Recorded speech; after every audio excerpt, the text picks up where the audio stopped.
Good morning, everyone. I'm sorry, good afternoon, everyone.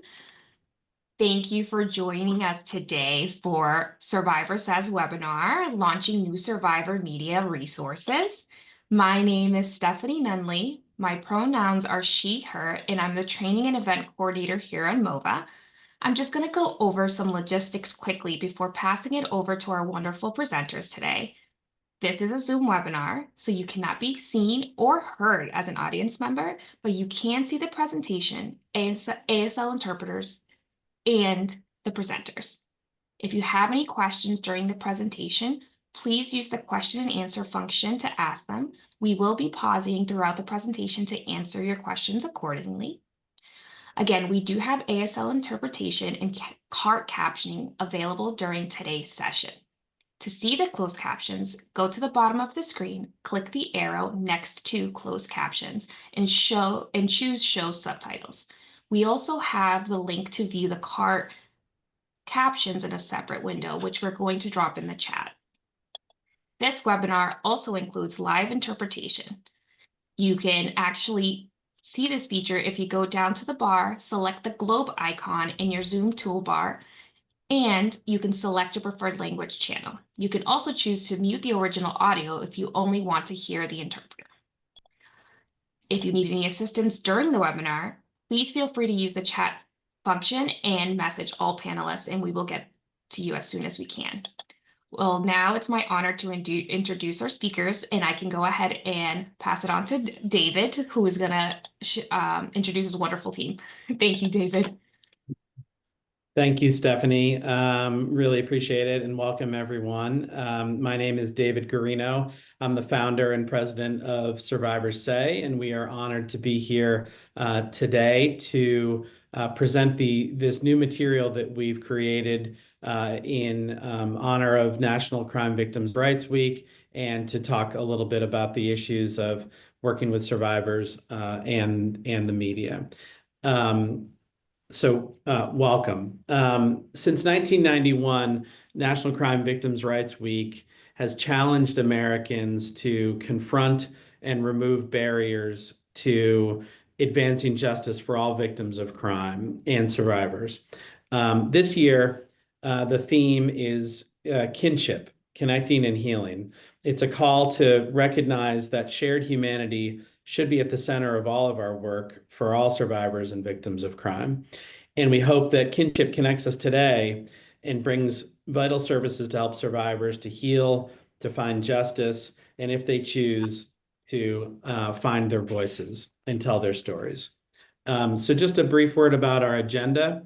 I'll be starting things off and framing the need for survivors in this area. We have three great panelists that'll introduce themselves shortly. They're all part of our organization, Survivor Say, a nonprofit, focused on what survivors can do before engaging with the media, what to do if they're not engaging with the media, and what to do if they are engaging with the media. As Stephanie said, we really want this to be as interactive as possible within the comfy confines of Zoom.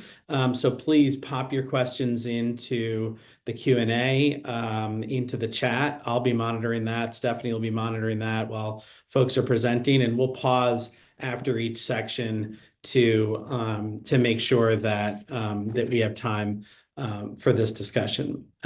So first, a little bit about us. As I said, my name is Dave Guarino. I'm the founder and president of Survivor Say. My background is all in communications and media. I was a newspaper reporter for 12 years, all throughout Massachusetts, covering crime. Started as a crime reporter and worked my way through different beats covering healthcare and education and politics, all throughout Massachusetts, ending at the Boston Herald. Before I worked in government for 4 years, directing communications at the state attorney general's office, and then in the speaker's office in the state house. I've been serving as a PR consultant and media strategist since then, and created Survivor Say about 4 years ago. This summer, we launched, and we now serve survivors in Massachusetts and around the globe who are seeking to have more of a say in if, when, and how their story is told. So we'll talk a little bit more about that shortly, but I'm going to throw it over to Alejandra, then Amanda, then Andrew to introduce themselves, and then we'll dig in. So Alejandra, over to you. Great. Thank you so much, David. And thank you everyone for being here and for MOVA for hosting us. Alejandra St. I am a survivor and a very proud board member of Survivor Say, having gone through my own story, just understanding the importance of this type of resource is something that's sorry. So my background is mostly in public policy, public administration, and education. And I'm just excited to be here. Great. Amanda. Yeah, thanks so much. It's great to be here today. My name is Amanda. I am treasurer and on the board here at Survivor Say. I am a childhood sexual assault survivor and have spent the last few years trying to help give back to help those who are trying to tell their stories and or help support those who do not want to tell their stories as well, and have a little bit of space from the media if that is something that comes with their case. I am a business owner with actually Dave. We run a public relations firm, Melwood Global. I'm based here in Washington, D.C. and work with a lot of different organizations. I've worked in the federal government, used to be a speechwriter and spokesperson, focused a lot on crisis communications throughout the federal government and Congress. So it's great to be with you all. Appreciate the opportunity to share my experience and the amazing resources that we're talking to you about today for Survivor Say. Great. Thanks, Amanda. Andrew. Hello, everybody, and thanks for joining us. And a special thanks to MOVA and also to my colleagues from Survivor Say. These are very committed and passionate people, and I'm very proud to be with them. My background is about 30 years in daily newspapers in Massachusetts, where I started out like most everybody else covering spot news and hard news as a kid, and did hundreds of different cases of spot news, and then moved on to the Boston Herald as well, where we, one of the mainstays of our coverage on any given day was hard news. So spent a lot of those 30 years doing that kind of work. I've been out of newspapers for a long time at this point. I've been involved in all kinds of different companies running corporate communications and global companies in Massachusetts as well. And probably for the last 10 have been doing my own consulting, mostly crisis stuff. We're going to talk a lot today about the nuts and bolts of finding your voice if you choose to, and holding back your voice if you choose to. And we're hoping that this information is very helpful for those in the survivor community and those who want to assist them. Great. Thanks, Andrew. Really appreciate all of you, and you can hopefully see by the caliber of people that that I've surrounded myself with that's a hallmark of Survivor Say. I want to talk a little bit about who we are, just to make sure you understand that, and then we really dig into the issues. So we are, as far as we know, and we've done some looking, the first nonprofit of our kind, helping survivors, really in multiple ways, but it's all around storytelling. In the immediate aftermath of a traumatic event is where you see us most, when there's a crush of media centering on survivors and trying to tell their story in the middle of the most traumatic events of their lives. A lot of times survivors don't have the support that they need. And there are so many great services out there for them, so many great community organizations, many of them on this call I know, who do so many great things for them. But we found that there's this gap in services. And when the gap exists, it's very profound for the survivors who are involved. And as Amanda and others started to say, sometimes families want their privacy. Sometimes they don't want to be bothered in the midst of their trauma. Sometimes they want to engage and tell their story, and sometimes any measure of things in between. And so that's the gap we're trying to fill. We volunteer. All of our services are provided at no cost to the survivors that we support, and we help them through that immediate crush of media and then however else they need it. One of the things after we launched that became abundantly clear is that there is an entire additional side to our services where people feel like their stories aren't being told, sometimes not being covered in the media the way that they wish or covered at all, and they wish to step forward out of the shadows and pull the media towards stories and talk about their advocacy, talk about missing persons or unsolved cases, sexual assaults and human trafficking, areas where identities are often protected for all the good reasons in the media, but then someone might want to step forward and need some help doing that. And so that's the sort of two-pronged approach of the support that we provide. The need for this, and I want to thank Stephanie for putting in the chat that there's material that we're going to be discussing which can be activating for many people. I want to stress that we as an organization don't tell anyone's story without their express and ongoing consent to tell their story. And we, in this instance, will keep it at headlines only for just that purpose. So these are some of the folks that we've been honored to try to help in our work. And their stories were difficult ones to tell and difficult moments in time, but they show individually and collectively the need for support around individuals, survivors, and families in these moments to help them navigate the confusing world of public communication and the media. And one that I want to just highlight quickly for you is one that's been in the news, particularly in Massachusetts, but really internationally lately. And it's the three women that you'll see sort of in the center of the screen. And they were three young women from Revere, Massachusetts. Their families originally from Morocco, and they were vacationing in Belize when they were found dead in their hotel room. And there was about a month-long, very intense media coverage around their story, starting with suspicion from local authorities in Belize that they were the victims of a drug overdose, and that it was their own behavior that caused their death and precipitated their deaths.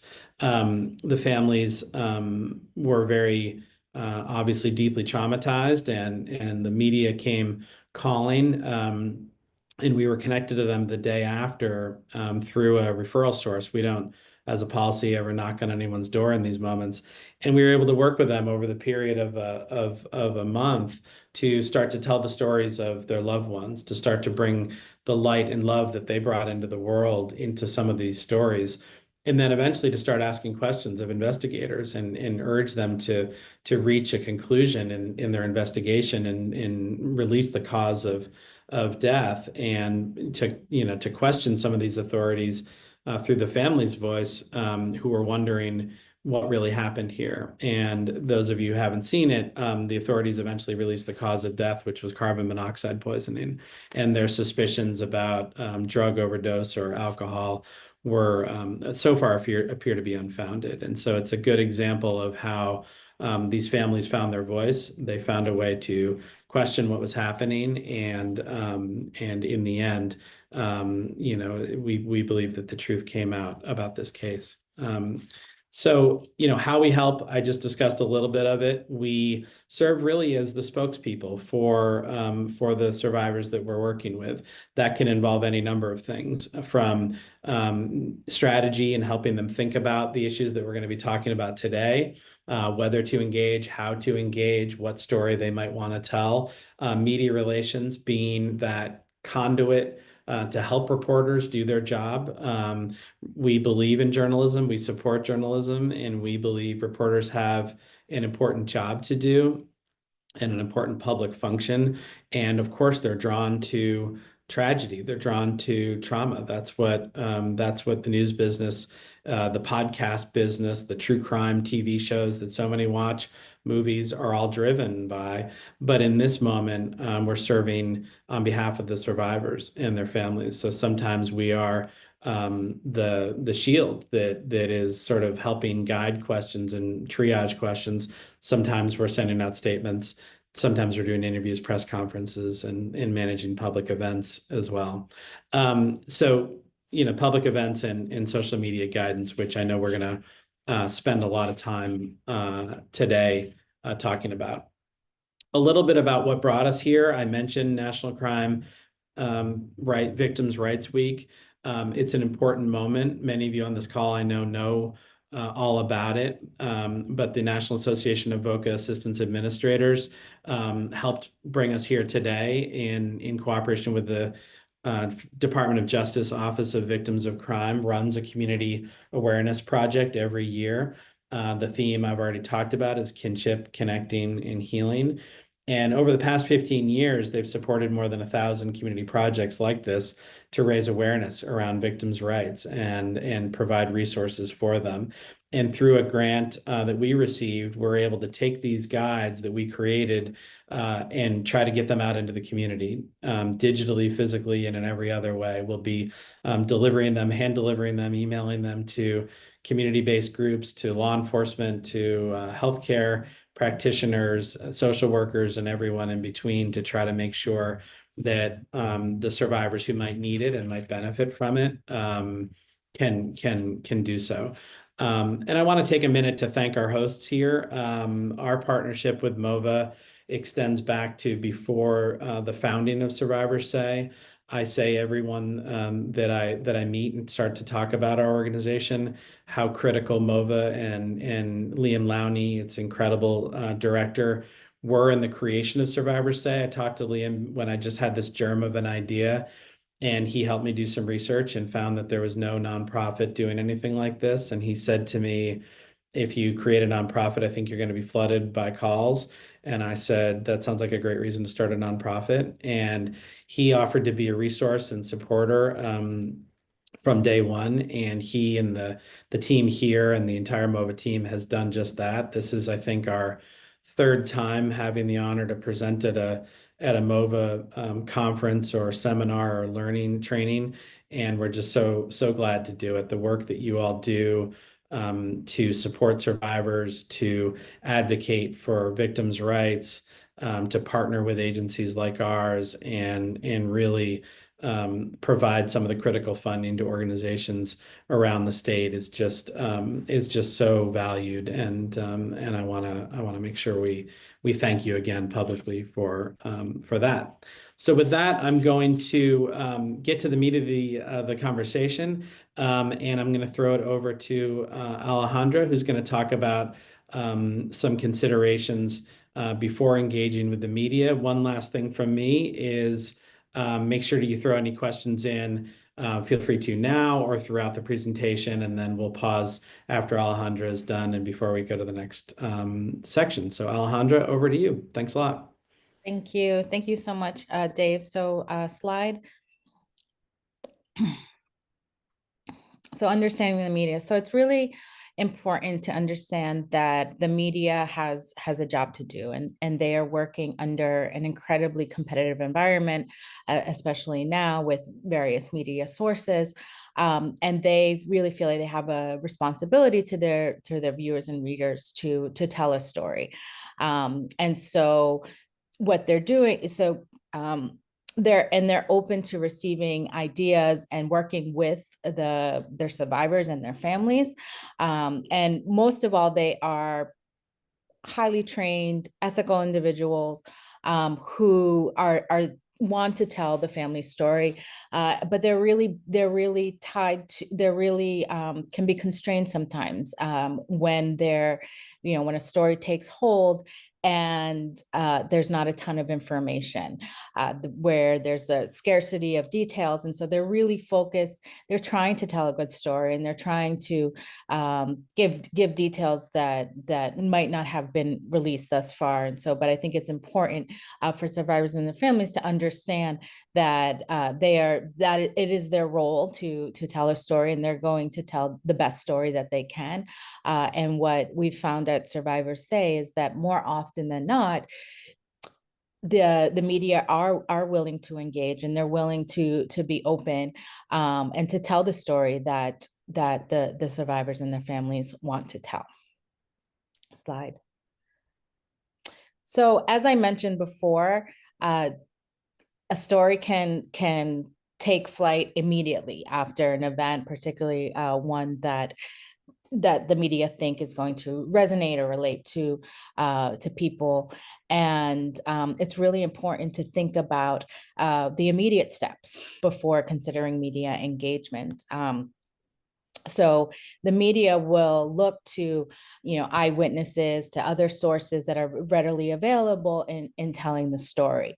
So whether you choose to engage or not, the story might be whether survivors choose to engage or not, the story could be told based on what's publicly available. So we just want to talk about what are some immediate steps, things to think about, steps that you can take, whether or not you engage with, whether or not the family decides to engage with the media.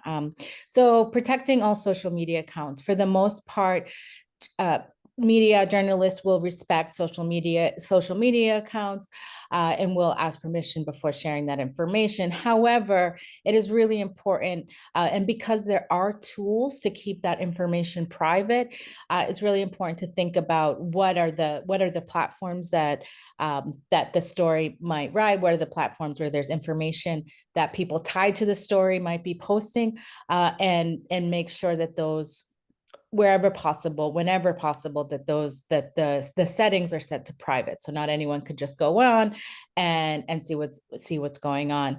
And to be and one thing that we advise survivors as well is that to understand that even though most reporters will be respectful of social media, that anything that's posted about the event or the story or the victim, the survivor, could be released and could be accessed. So that's why we emphasize, first and foremost, you want to privatize all your settings across all your social media platforms.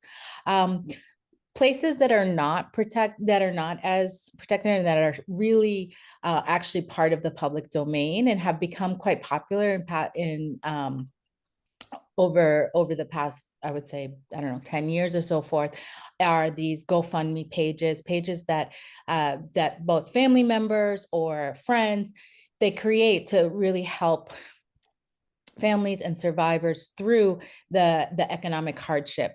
There's a lot of costs that go along, whether it be court costs, whether it be funeral costs, whether it be families that who've lost their primary breadwinner, what have you. There are many costs that could be associated with a sudden incident or an ongoing court case. And so so a lot of times, out of pure kindness and need, GoFundMe pages are created.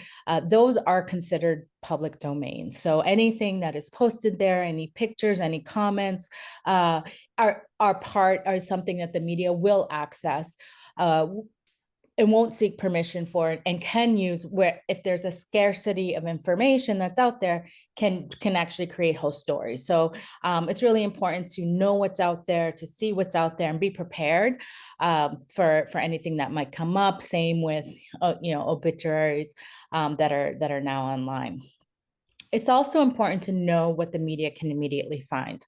As many people probably know, nothing is very private right now, and there's access to home addresses, to who lives in those home, where people work, and so being prepared and knowing where and when media can, or where media can show up in the information that they have is really important, because, you know, just Google yourself and you'll see everything that pops up about you. And I think that that's, you know, important for survivors and the families to know ahead of time. Again, whether folks decide to engage in media, if a story catches hold, reporters will run with it and use the information that they have readily available.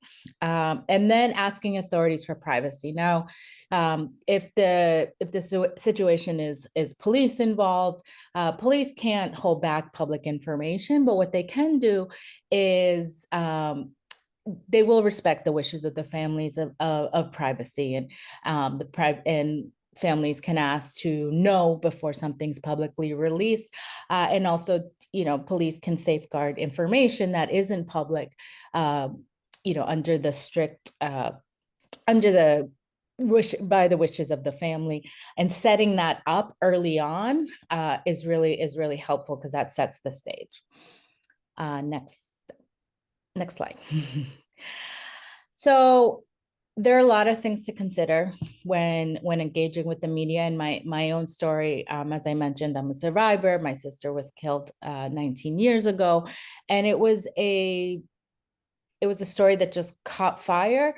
And there were several reasons that my family decided to engage with the media, but we certainly didn't have the resources, like a Survivors Say, to help us through that. And so, you know, as you think about, or as survivors and their families think about, you know, what's engaging with the media, what are the benefits, what are the challenges, we've come up with this set of questions that, although not all encompassing for sure, really, along with assessing the situation, can really provide some guidance as to whether a family and or survivor decides to tell their story. So the first question we have is, what story are you trying to tell?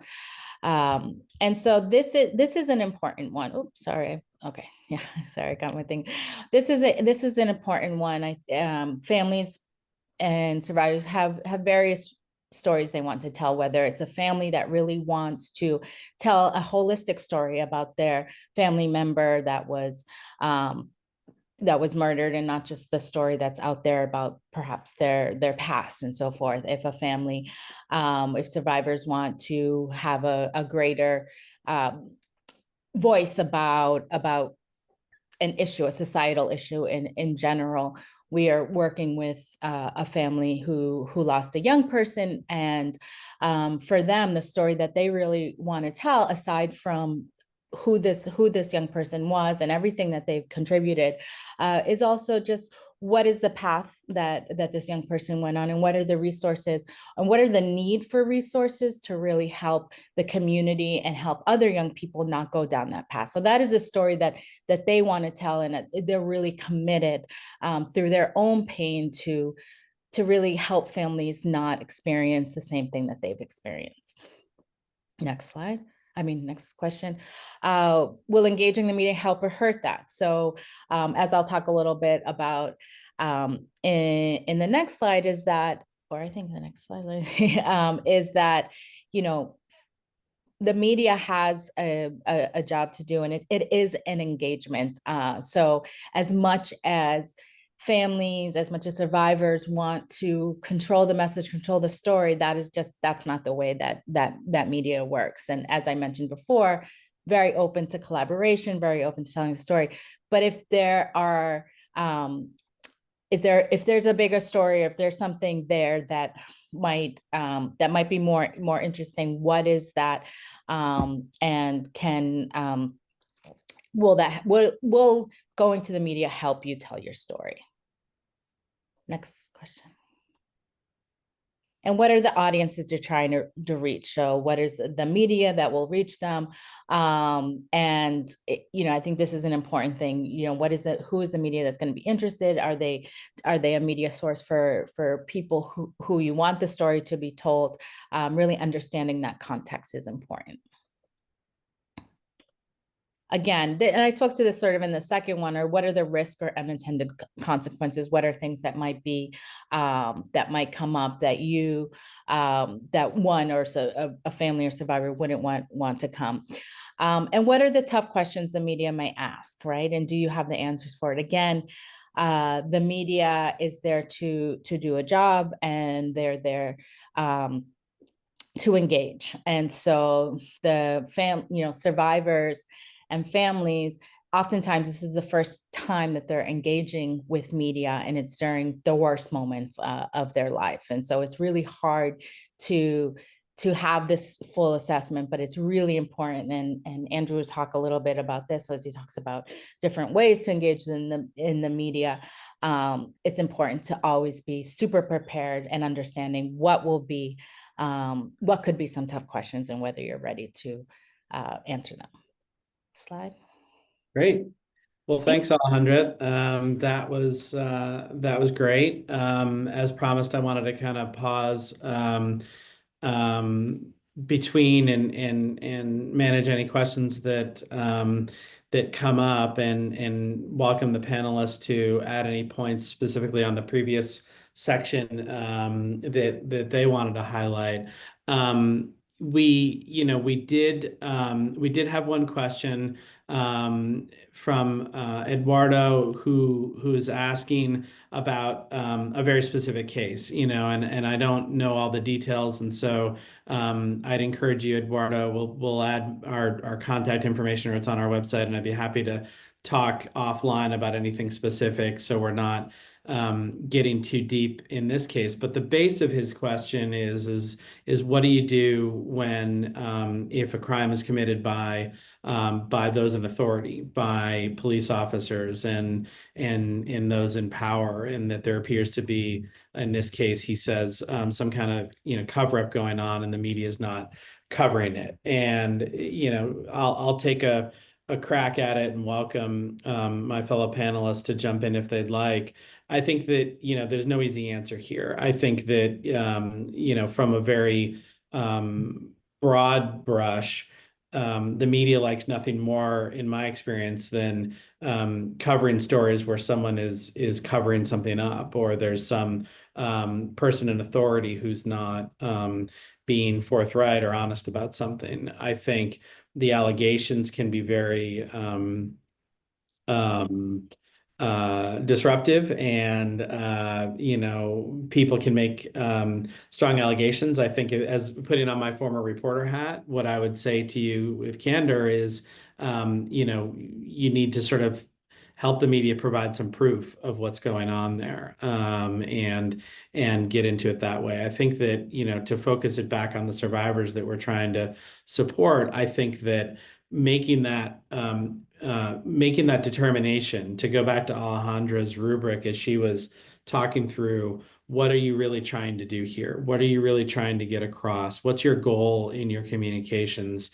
And then, trying to use your voice, whether it's on your own or in the media, or any other avenue that's available these days, to try to accomplish that. One of the cases that we were involved in was a police-involved shooting, and the families involved were very frustrated when the finding came back that the officer involved was exonerated, and there was a lot of pressure on those families to do various things. In the end, the families decided, for their own reasons, that what they wanted to do was advocate for more police training around mental health awareness.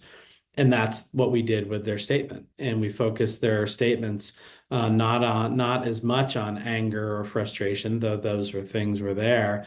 Their statement was focused on the need for more police training. And there were stories that came from that, beyond just the immediate aftermath of the finding, that highlighted this family and their loved one in the call for police investigations into more mental health training. So I think that's an example. No one story is the same as the next one, so I don't want to make it seem as though that could be done in your case. But I think it's an example of what people can do if they're looking at through the lens that Alejandra offered, of what are you really trying to accomplish here, and how to use the media to accomplish it. A few other comments, but anyone else on the panel want to jump into that one?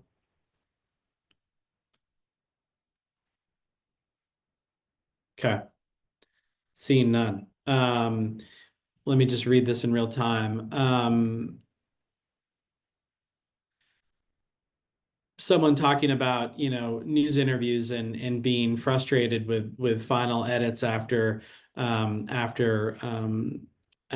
interview, and cut certain parts out, and the viewer doesn't have some of the background or context behind the little snippet that they use, and asking how to avoid that. Asking whether you can see the work before it's published.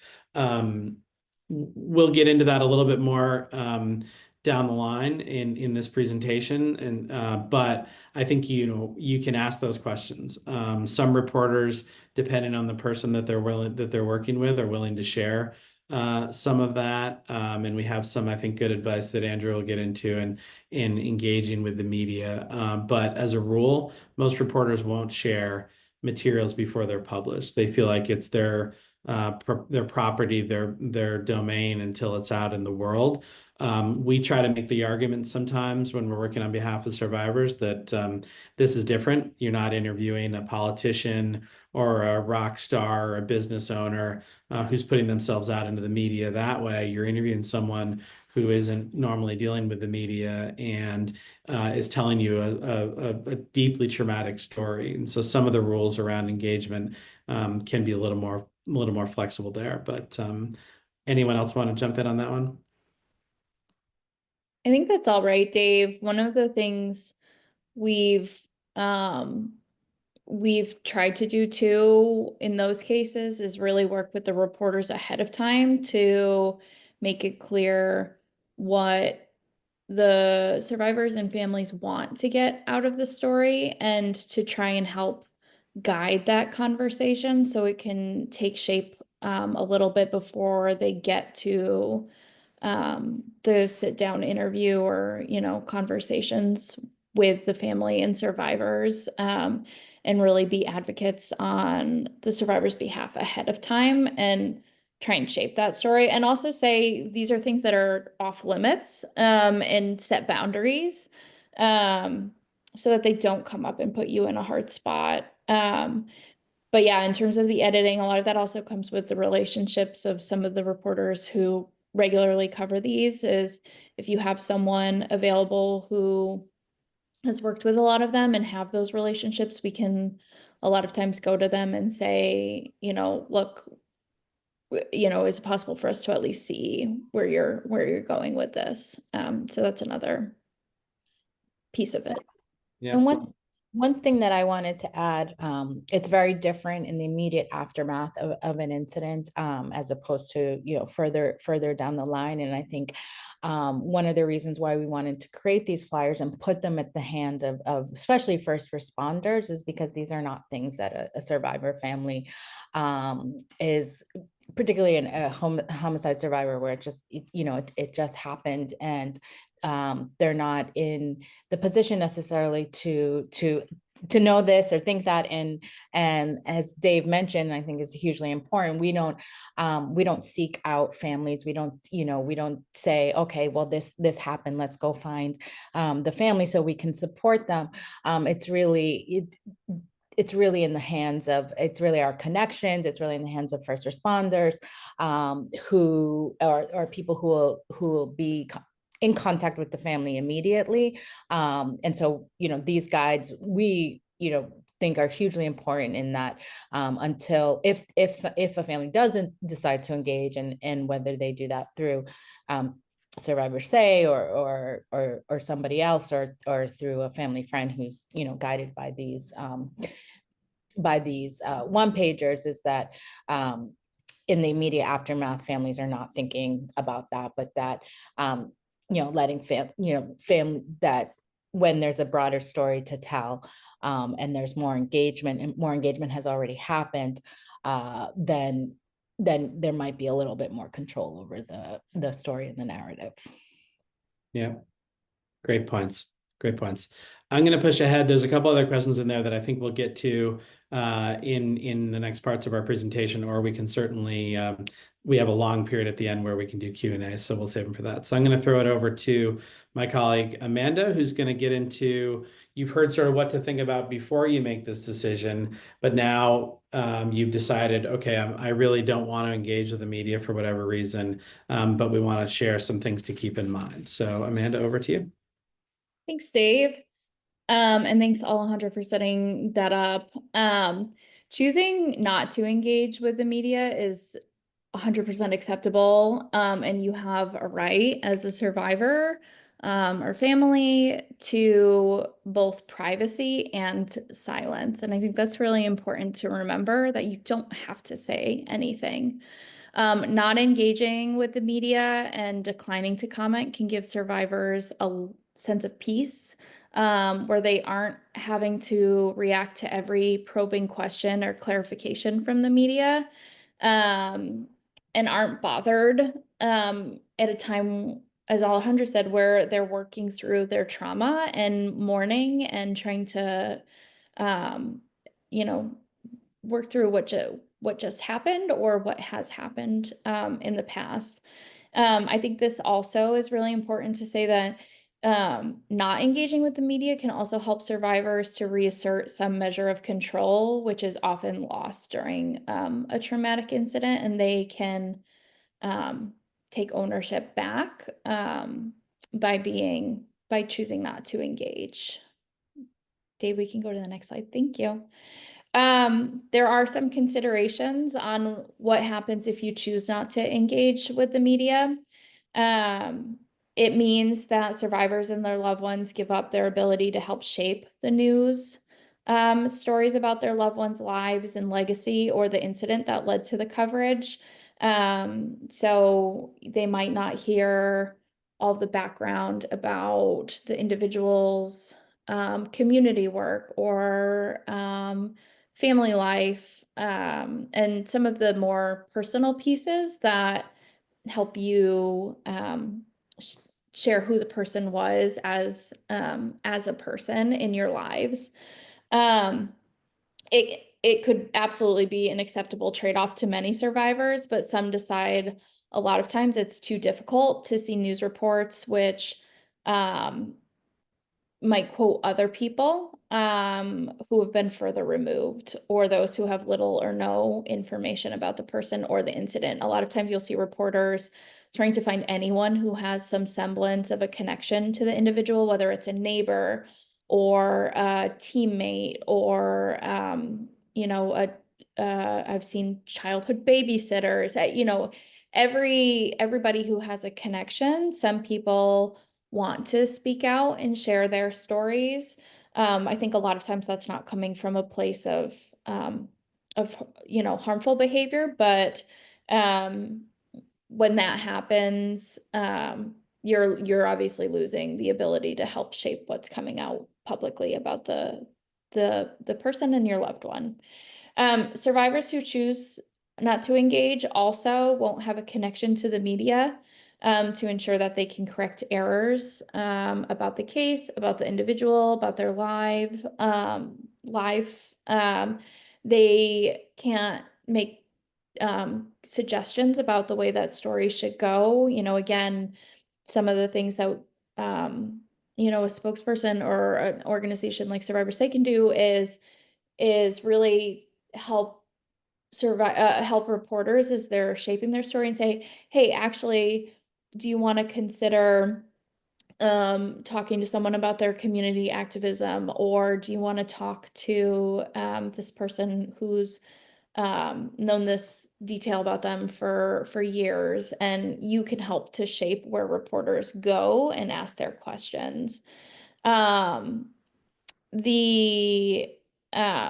you might not be able to get information about upcoming news. So one of the cases we've worked on, we've developed a really good relationship with a reporter who was doing a lot of digging and finding out a lot of information even before the family was. And he would reach out to Dave and the team and say, hey, I'm hearing this. Have you heard this on the official side or from the family? And it's actually how we were able to start finding out some more information and able to start pushing back a little stronger in that case about the reporting that was coming. And so that's just another thing is, reporters don't have anyone to go to ask those kind of questions, and could lead to some reporting about, not necessarily incorrect information, but without all the details as well. We can go to the next. Thanks, Dave. Not engaging with the media can take many forms and can change over time. So survivors have the right to change their mind about engaging with the media at any time, whether it's right after or in the days after, weeks after.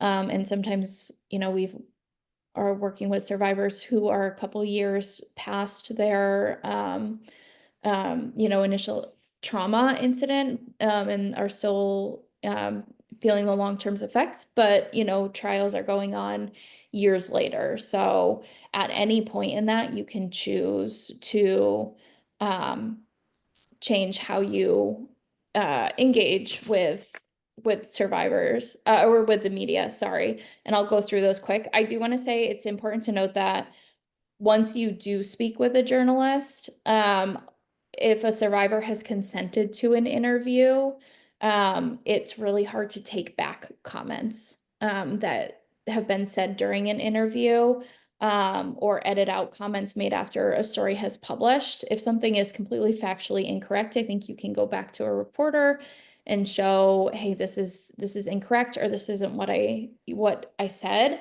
But if it's just that the survivor does not want that, you can always make the ask of the reporter depending on the relationship you have. But most reporters will consider that once a survivor has said something, that it is they have the ability to use that. So just something to consider. So the ways that you cannot engage with the media, so completely disengage. It essentially amounts to ignoring the media, not taking calls, not answering questions during public events, private events. In cases such as this, we see most often that survivors want to completely avoid news coverage, a lot of times not read it, don't want any part of it. If making this choice, survivors should decide if they want to ask a friend or other family member to also not engage with if they want to ask their friends and family to also not engage with the media and to take a step back, or respond to questions, for example, on the way to and from court hearings or memorials, something like that. If you choose to partially engage, there's a lot of ways to do this. And you can have more of a say in how your survivor story is told. A couple ways that this could shape. The first would be appointing a family media contact who manages requests. And even though survivors of the family members might not be engaging with the media, at least the media has a go-to and go-between between the media and the survivors in case they do change their mind. The media contact or supporter can also be tasked with monitoring news coverage and social media in real time to ensure the survivors are aware of the direction of coverage if they would like to continue to be informed about that. And then they can correct inaccuracies if the survivors wish to engage.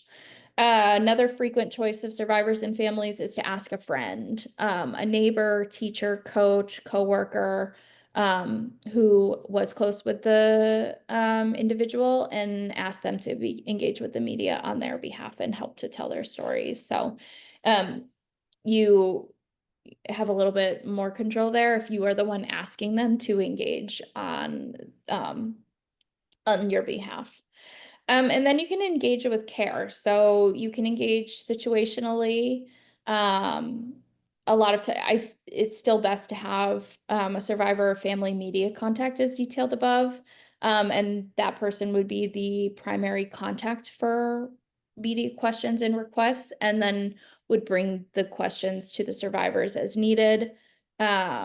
If a story is being published in which the survivors want to engage, then the spokesperson can arrange for responses to questions, statements, interviews, and can help set a lot of parameters around that. Like I had mentioned before, really narrowing the scope of the interview as well there. And one thing on engaging with care I'd say is you can, these are tough, but for example, if you do an exclusive interview, we've had this come up where you know, sexual assault survivor felt that by giving over her story as an exclusive, that she was now losing control, and it was activating a lot of feelings around her trauma as well in doing that. And, you know, we were able to have a conversation with the reporter and their editor around if there were things we could do to help limit that,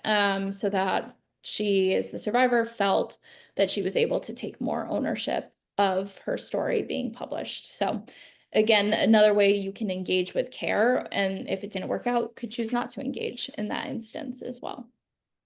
I think we can go. Thank you, Dave. To ensure the media gets the message that you don't want to be bothered and don't plan to respond, here's a couple ways you can protect your privacy.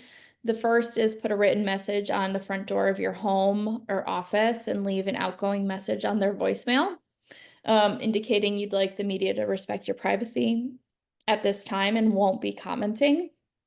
If you do have a media contact, I would include that person's contact information on there. Usually an email, phone number are best, so that reporters who are on deadline can have a way to engage and get some information there.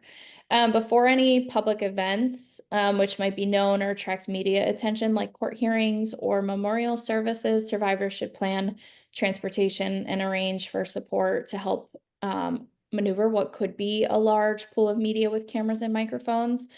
It's worth talking to court personnel and law enforcement if you want to not engage with media in those instances, to see if there's a back entrance you can use that media doesn't have access to get some privacy as you go to and from. What we have found is sometimes in memorials, we can go around and ask media to give you space, give survivors space and privacy as they're arriving, but that is not always respected, even if the ask is made, unfortunately. And then if approached by a journalist, it's best for survivors to say, politely say that they don't have anything to say at that moment and ask for privacy as they grieve and mourn, or simply stay quiet. I think obviously that's hard if there's cameras in your face, and helpful if you have, you know, a media spokesperson or someone from your family who is able to be a little bit of that shield for you and can stand between you and where the cameras are, so that there's not cameras in your face. But one thing is you should try and avoid having survivors speak off the record with journalists unless they have a previous relationship or have time to confirm what the terms of their agreement is. A lot of journalists have different definitions of what off the record means or won't negotiate after comments are made. So that's just something we want to be able to protect folks from there. So that's the case. I will also, I forgot to say this, I'm sorry, Dave, as I wrap up this section is, you know, sometimes you are told you cannot engage with the media, whether that's the type of case you're on, if it's active investigation, and they're, in my case, because I was a minor, my name was not public. I was working through FBI and multiple different states, state investigations, and was asked, well, first of all, that my name was not going to be public, but that if reporters did find out who I was, not to engage with it. So there are instances as well where someone might want to share their story, but are protected by the law so that they don't have to worry about it, or or have the ability to not speak if they choose to. Great. Thank you, Amanda. Before we go to our next section, I want to get to a couple of quick questions. I want to keep us moving here, but want to highlight that last section that Amanda said is really important about if there's an ongoing investigation in particular. Many of the cases that we work on, many of the cases the media is covering, there is an active ongoing investigation. And I think we always say to survivors we're working with to make sure that they're touching base with those authorities before, during, and after they do anything. One of the ways that we I think we've been successful in threading that particular needle. I'm not an attorney or law enforcement, so I can't speak from that perspective, but been around it enough to know that one of the things that they really don't want survivors to be doing are talking about the instances that are leading to the investigation and the ongoing investigation. They are often very supportive of loved ones and survivors who want to talk about their loved one if someone is deceased, if someone is the subject of that investigation. And that's something that we've worked collaboratively with our law enforcement partners to support survivors on, is to make sure that when they're commenting, they're talking about their loved one, their life, their legacy, the impact of their passing, and for instance, has had on them, rather than the details of the investigation. Those are best handled by law enforcement, their spokespeople, and the investigators. A couple of quick questions to tick through, and panelists, join me if you want. Some are related to the next section, so I'll wait on those. But one, can you delete or hide the accounts of someone that is deceased, social media accounts? Yes, there's a process for that. The companies have all gotten much better at advertising what you need to do if you, I hate to say it, but if you Google it, but feel free to reach out to us. We're happy to help, but you can, in most instances, leave the account there and create a memorial account for it with a little bit of information. You don't need their password necessarily, but the platforms are willing to work with you. It's not instantaneous, obviously, but they are willing to work with you to memorialize it, so it can be there as a memory, or and then you have control over it and can delete certain objects if you have that control, and then or delete it if you prefer that. So I think that's something important to keep in mind.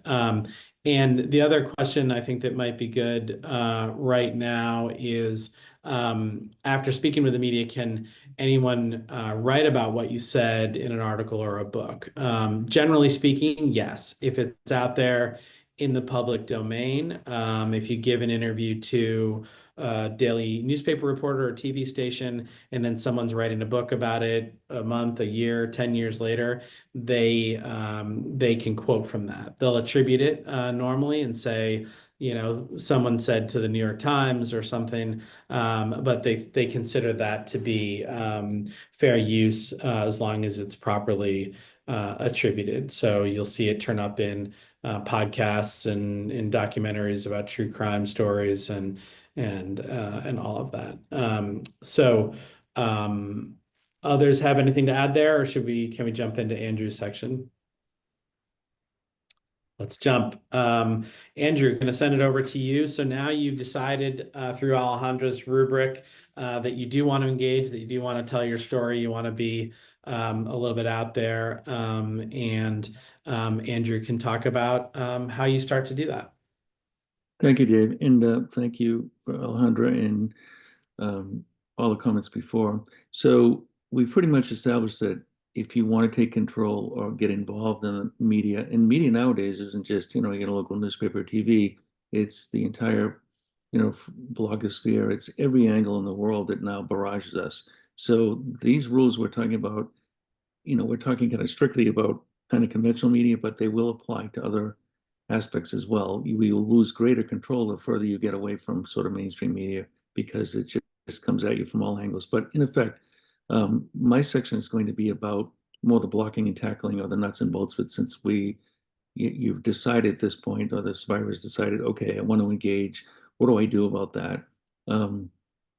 So as Dave just alluded to, there's this sort of fundamental decision that a lot of people have made, is that they don't want a traumatic event to someone to define them, whether it's a homicide, an assault, a reputation attack, anything else. They don't want that to define the situation. So generally the story is, who is this person? So you want to move that away from caricature or only a victim into some components of humanity and what really makes up a person.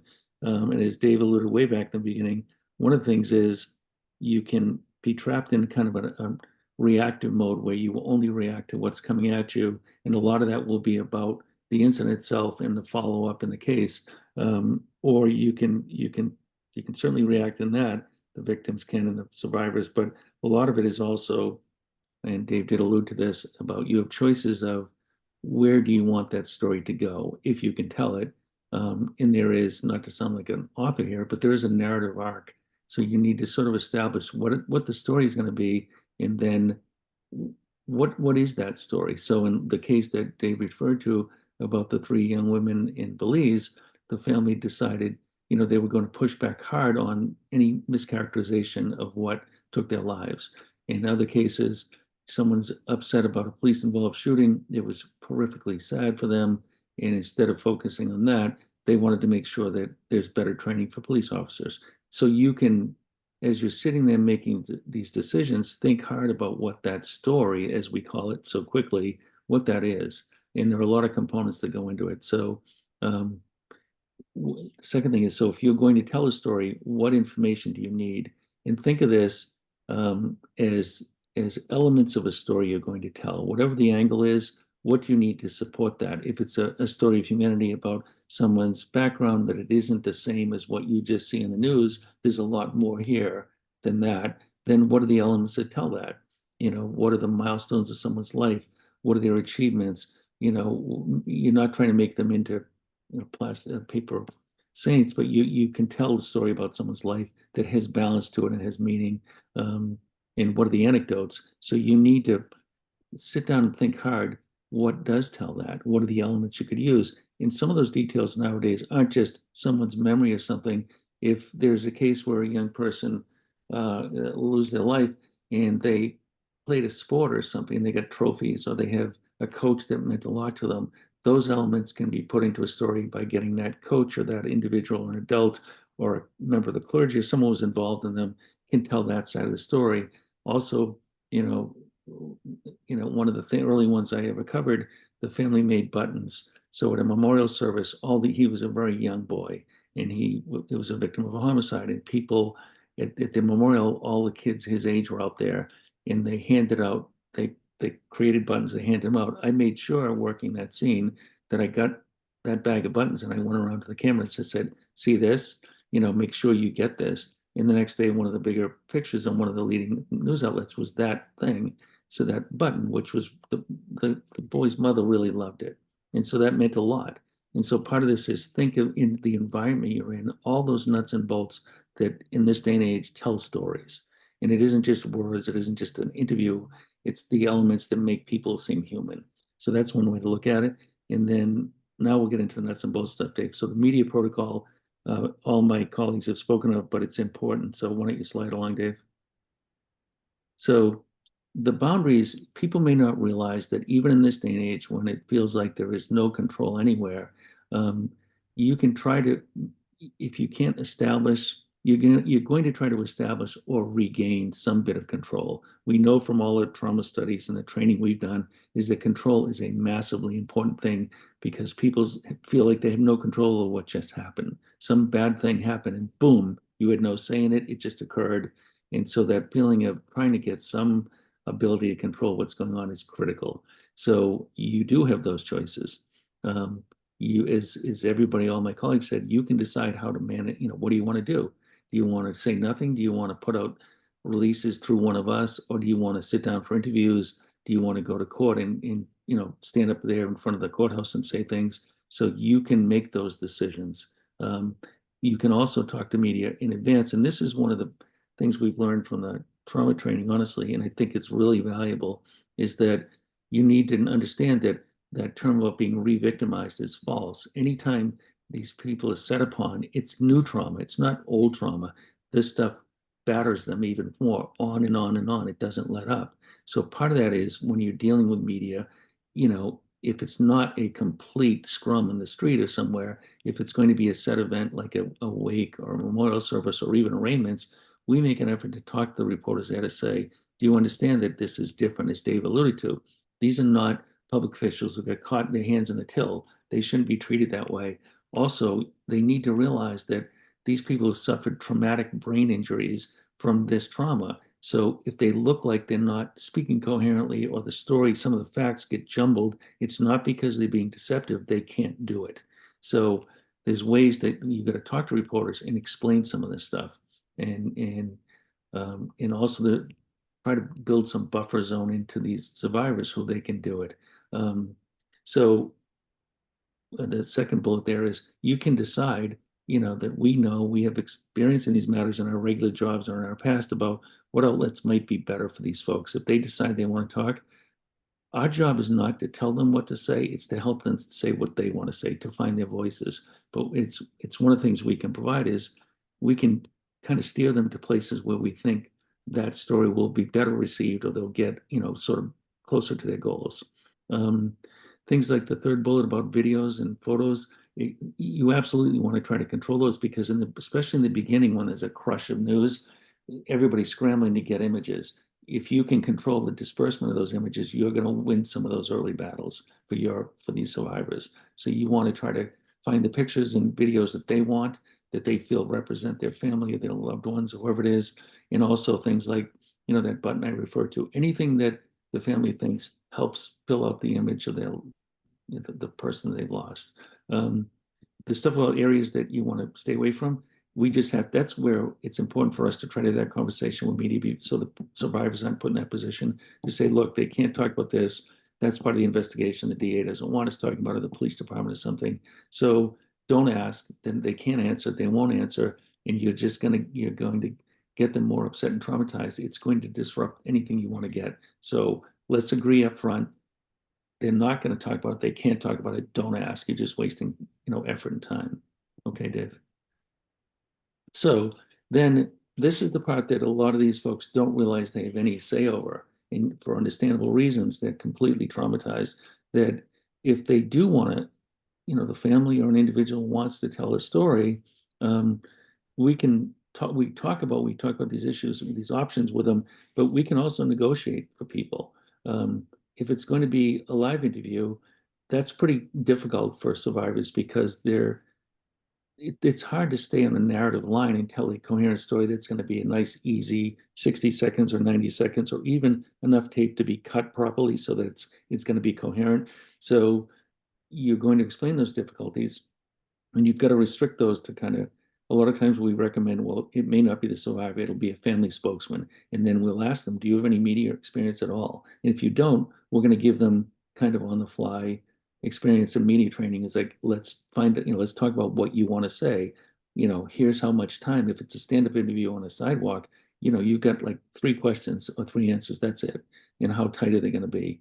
If it's going to be pre-recorded, that's more beneficial to someone. And we can then set ground rules and try to say, okay, what's the location? And can our survivor pick the location? Somewhere that's more comfortable and out of the glare of the world, and that's just more conducive to them. Also, what's the length? You know, this is very difficult to put these people through, and you can sort of presume they can't last forever in front of a camera, and it's not going to be productive for them. They're going to be traumatized on and on. So you set the limits. And you work with a reporter or the editors to say, we're going to give you 10 minutes or whatever it may be. And then it's fair to ask, where are you going with this story? What do you want to do? And negotiate that. All these, I can go on and on these things, but the thing is you need to remember is that you have some say as an advocate for these folks. And I think one of the roles we try to do, especially in the real difficult in all the cases, is we are advocates for these people and we work hard to give them what they need. And there's no harm to push a media outlet to say, we want this, will you give it to us? And if they say, we can't give you that, say, well, what do I get? And don't be shy about that and don't be embarrassed about it. You're advocating for these people and they deserve that. Then these other couple of things. If you are having media in the room, be aware, clean the room. I think most people understand that. You don't want things in the background of a shot that could be harmful or embarrassing or hurtful to these people. Pay attention to what's around them. Everything counts. So just be careful, those kind of things. Go ahead, Dave. These are great ones. When I was doing the Tamara Cherry's book, I was really struck by how different the media world can be now from when I started out back in the dark ages. Honestly, in those days, and many of the folks who had any experience in the media in decades ago would realize much of the stuff was never even thought of. But right now, if you're going to do an interview and you're negotiating for it of any shape, whether it's a sit-down thing with photos or video or just talking, is that, we would like our person to have someone with them, a support person who's present, obviously off camera in most cases, but just someone they feel more confident that they feel more stabilized in that environment if someone can join them. And it doesn't have to be us, it could be a completely different person. Another thing that's really important, if it's a taped interview and the person being interviewed just can't stay on a coherent line or flubs a few answers, can we just say, look, hold on, can we stop rolling for a second? Can we have a redo on that? That was just, there's a couple things in there that might be a little bit off. Can we just take a breather? And also just say, can we have 2 minutes, 3 minutes, have a glass of water, leave the room for a second, walk around, catch their breath, reorganize themselves and get back and do it. We've had pretty good luck, honestly, with the people we've been working with that are, it's like, look, we're trying to give you what you want and we're trying to protect this person. Can we agree on that? And so these ground rules, they're very valuable because I never really thought of them when I was younger. And now you can ask. So there's no harm in asking. And again, it goes back to the fact that you're their advocate, protect them. And for questions in advance, I used to scoff at this when I was a reporter and editor. We wouldn't do it. But again, it's the argument that these are not people who've been caught doing something wrong. They've been victimized. They're survivors of some horrific event. It's to your benefit in the media. If you help us understand what you want, we can then run these things by the people we're working with and get them to understand where the question's going to go. It gives us the ability to push back and say, look, 3 of these are fine, but the 4th one we're not going near, so drop it. We're not going to. This person's not going to address them, and it's going to eat up time and energy that we don't have much of. So let's negotiate this. The last one, we've gone back and forth with this. This one I think is a tough ask. In this day when video is king and everybody needs images, it's pretty tough to say we want approval of things. You can control what you hand out, for sure, but you can't control everything in the world. And with some news outlets or media outlets or different people, we've had some ability to say, look, these images, this is a really bad one. How about you use this one? You can talk and negotiate a little. It doesn't mean you're always going to get what you want. Obviously, the media folks can do what they want, but you can negotiate a little bit on that.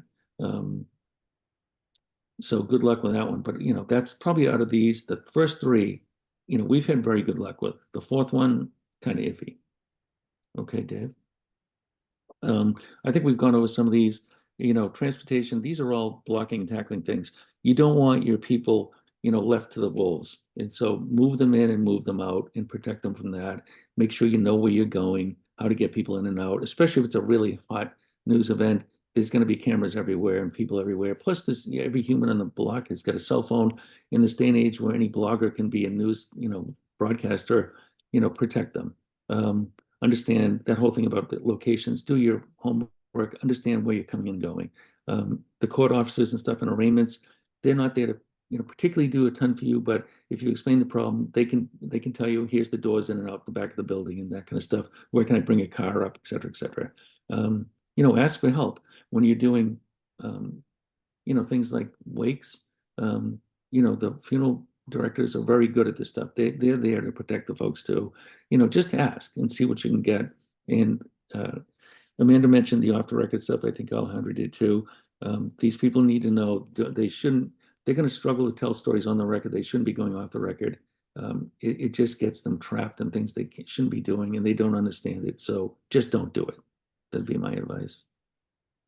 All right, Dave. And again, what it comes down to is understanding what you want to do, help them understand what they want to do, and then facilitate it the best you can. And, you know, be prepared to push back and say no. They should be able to say no, and you should be able to defend them and say no for them. And you should also be, the flip side is, you want to advocate for what they want to, the story they want to tell. And you don't have to be bashful and be, holding back. It's like, be professional, don't lose your temper, but advocate and defend the best you can for them. I think that's about it. Great. Thank you, Andrew. Thank you for that, and your wisdom throughout, always so helpful. A couple questions in the chat. Remember to pop your questions in there, and we'll try to get to a couple before we wrap up and give you the rest of your Fridays. So one is, how do you manage citizen journalists who seek to tell stories and don't have the same ethics as professional journalists? And thank you to the questioner. I think this is an issue that we're running into more and more. People say what they will about the mainstream media, but they have standards that they work to adhere to, and a code of ethics that they follow. And we've seen some of these websites that pop up, Facebook pages, blogs, other outlets that don't follow the same rules, and it can be very frustrating for families and survivors in terms of the names of those who are involved in things. As Amanda mentioned, certain crimes, minors, others, the media, will typically not use names. Suicides is a just significant source of trauma for families when they become public through some of these sites. I think that, the only thing we can do, there's two things that we do. Is one is we try to prepare the survivors we're working with. We tell them as plainly as we can. One of our first rules is to make sure that there are as few surprises as possible when it comes to the media and the storytelling. So we try to prepare them for that, not unnecessarily, but to make sure that they know that this is a possibility, and that we'll do our best to manage it. And we can't certainly control the mainstream media, but we certainly can control what's published on some of these websites.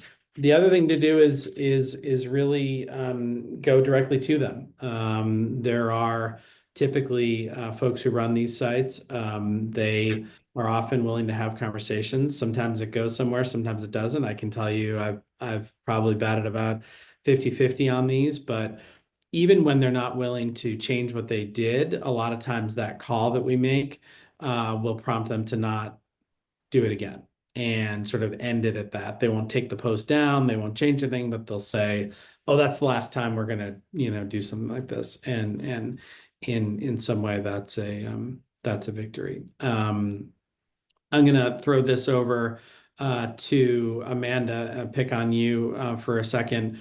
How would you try to fix a bad media interaction between a survivor, victim, and the media? Yeah, it's a great question. So I think there's a couple things. The first would be in, as Andrew said, laying the ground rules ahead of time, and trying to make sure you have a narrow scope, and really establishing the trust and and build the relationship with the reporter ahead of time, so that if the interaction does not go well, that you can connect with the reporter after. I think one of the things you can do afterwards, for example, would be to call the reporter and explain what happened, and have an honest conversation about how trauma impacts people during these conversations, and that it could go a variety of ways. I think if it was something in which the reporter was very combative with your survivor. It's something where you can also ask to speak with their editor and see if you can get some support for the survivor through those conversations. And, like we've said, these aren't, politicians that are being exposed for something. These are people who are living, survivors who are living through very real and very difficult trauma, and trauma plays out in a lot of different ways with the media. And so I think that's a couple different ways. At the end of the day, you can do your best to try and address the situation and smooth things over with the reporter, talk them through it, and hope that they're not going to use that. But and I think you also have cover if, depending on what was said, right? If the bad interaction was that you accidentally gave information that's not yet public and part of an ongoing investigation and like critical to a criminal proceeding or something like that, I think you can also have that conversation with the reporter, and part of that's based on the relationship and trust that you have built with them up to that point. Great. Good answer, Amanda. Thank you. There's one here that I'd like Alejandra or Andrew to jump in. If providing photos to the media, Andrew, this is similar to your comment. If providing photos to the media to use of family members and others, do you need a formal consent from each person stating that you have approval to use it, or do you indicate that to the media? If there's an unknown person image, should it be blurred? How is that handled? I'm just going to talk a little bit on the personal, and then Andrew, you can give more of the professional. But I think one thing that we did learn in our case was we did release photos. We did decide to go public. The police had mentioned that it was a good law enforcement tool to go public when the perpetrator was unknown. So, and we didn't have any guidance on that. And we did publish photos with my sister and her friends. And I think one thing that I learned personally was that might not have been the best idea, because then friends were being approached, not knowing, they knew what was happening, but then people saying, oh, I didn't know you knew her. And then they were like put in a situation where they had to answer questions and they had to, give their own stories. And so I think looking back, I would recommend on a personal level to either blur or get permission, just because that impacts the person in ways that you're not even thinking about it. It clearly wasn't out of malice, but my own personal experience would be what I would advise that. Yeah, that's pretty sound.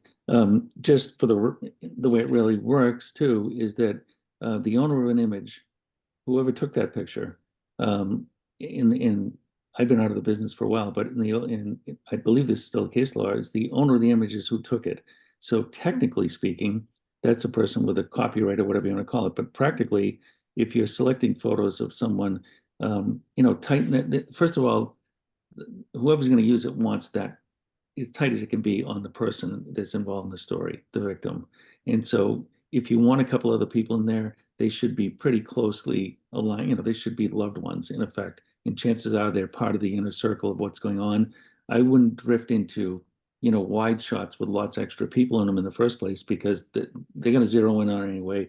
They're going to catch a couple of those other people and then they've got to crop them. So just for practical reasons, you don't want, distant friends or neighbors or something floating in those pictures, because they're not going to do any good. They're going to get butchered one way or the other, and you're going to open the door, as Alejandra said, to someone saying, oh my God, now I'm on TV. So just, they want the person who's the heart of the news story, really. And then with maybe some moments, again, back to the idea of what's your story? What are you trying to tell? If there's a photo with one or two other people that are close to that person that helps tell that story, go for that picture, but make sure you ask permission. Yep. Great, good advice. One more substantive question, then a couple points.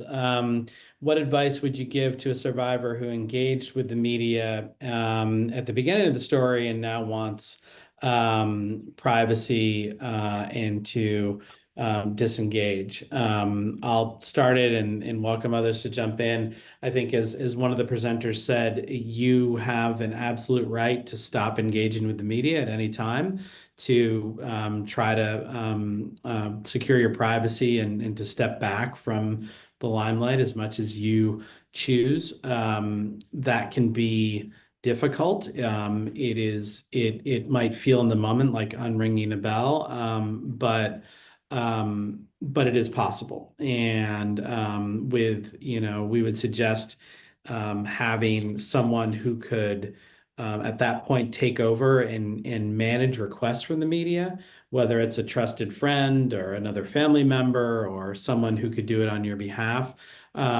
just to have a conduit. Because if you choose to re-engage, or if there's a question or something that you want to engage with, you might want to have reserve the right to do that and not just completely put on blinders. But the challenge, of course, is everything you previously said can still be utilized. And that's fair game for the media to use previous comments and to re-air them and republish them. So that's something they will do. But absolutely, you can disengage at any time.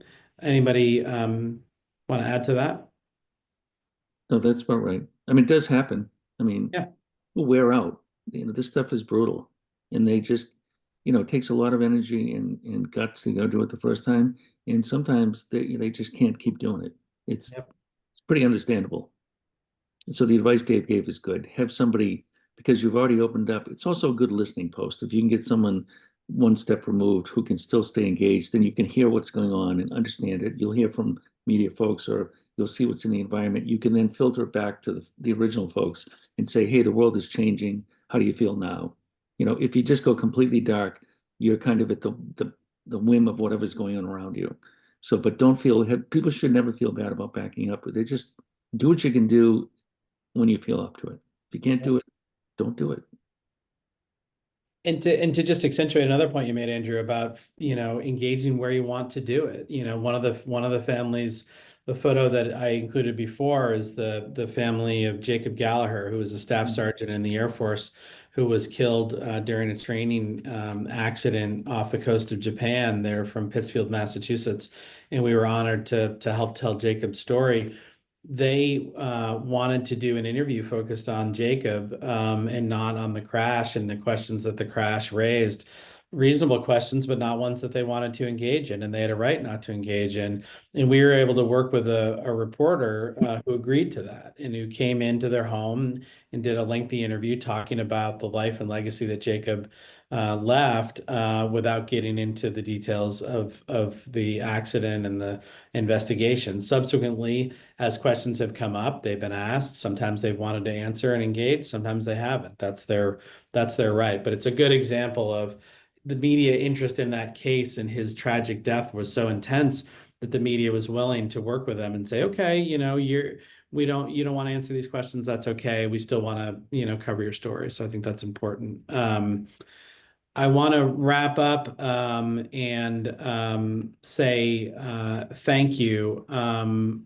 There's a couple quick things. Is there any way we can get the slide presentation? Yes, I'll work with my friends at MOVA. I think that they will be sending something out. If not, we will send something out with not only the slides that we've used here, but the guides that were created as a companion to this.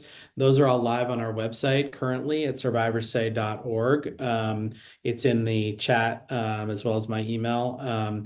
So feel free to check out the guides there. We'll put the slides in an email. And then Darlene, thank you for your nice comment. And she asked, are we looking to expand our work in bringing other people in states working directly with victims, and can we manage the demand? I think the answer is yes, we are. We currently work There's really no borders to the areas that we can work. The boundary is our bandwidth.